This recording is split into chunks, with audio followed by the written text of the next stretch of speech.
По 7 месеци пауза, првата седница во живо Штипскиот совет ја започна со жестока кавга.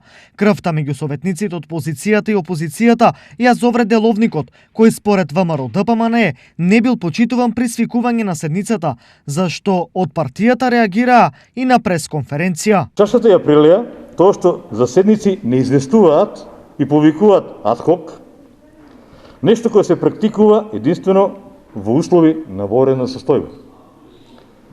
Периодов, власта сака да не направи соучесници во седници за кои дознаваме во 5 до 12, а дневниот ред е составен со круцијални прашања за напредокот на градот.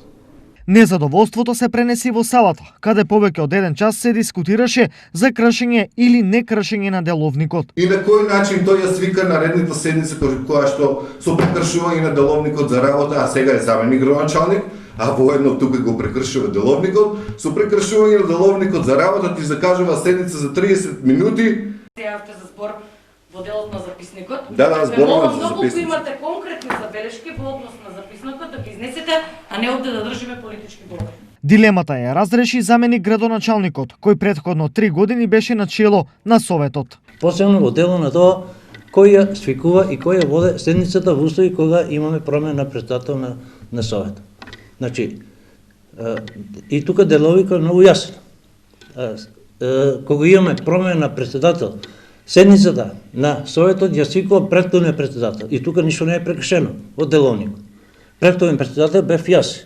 И јас ја закажав наредната седница на која што требаше да се избере нов председател, која што седница ја водеше најстариот по години по возраст советник. И тука се во ред. Не ми е јасно каде гледаш тука дека е прекршен деловникот.